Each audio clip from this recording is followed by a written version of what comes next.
फौज प्रोपेगेंडे और झूठे बयानिए के बावजूद फैसले पर कारबंद रहेगी। फौज के गैर सियासी होने से पाकिस्तान में सियासी इस्तेहकाम को फरोग मिलेगा। जमहूरी इक़दार परवान चढ़ेंगी। Army chief general Qamar Javed Bajwa का खलीजी अखबार को इंटरव्यू। आज़ाद कश्मीर बल्दियाती इंतखाबात के पहले मरहले में हुक्मरान PTI को झटका। मुजफ्फराबाद शहर म्यूनिसिपल कॉरपोरेशन में मुस्लिम लीग नून को बढ़तरी हासिल। जिला मुजफ्फराबाद की यूसीज में पीपल्स पार्टी, नीलम और जहलम वैली की यूसीज में PTI को बढ़तरी। जीतने वाले उम्मीदवारों के हामियों का मुख्तलिफ शहरों में जश्न।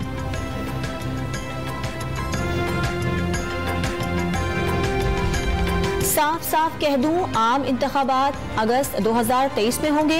वज़ीर आज़म ने इमरान खान का मुतालबा मुस्तरद कर दिया। मखलूत हुकूमत को अवाम का मैंडेट हासिल, इक़्तिदार आईनी तब्दीली के जरिए हासिल किया। शहबाज शरीफ का तुर्क न्यूज एजेंसी को इंटरव्यू। वज़ीर आला पंजाब चौधरी परवेज इलाही ने इमरान खान के कहने पर असम्बलियां फौरी तोड़ने का दो टोक पैगाम दे दिया। हुकूमत कप्तान की अमानत करार दे दी।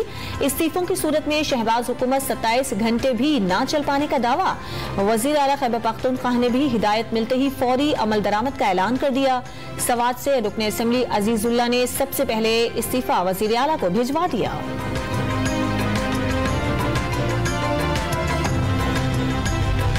पंजाब और खैबर पख्तूनख्वा में तहरीक अदम एतमाद लाएं या गवर्नर राज लगाएं, असम्बलियां कैसे बचाएं, नून लीग की सोच विचार।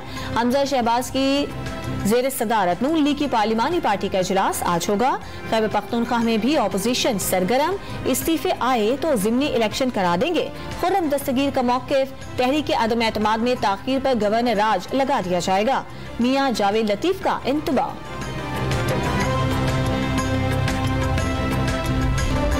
मुल्क भर में आज से इंसदाद पोलियो मुहिम का आगाज होगा। पंजाब के 9, सिंध के 8, बलूचिस्तान के 6 अजला और इस्लामाबाद में पोलियो से बचाव के कतरे पिलाए जाएंगे।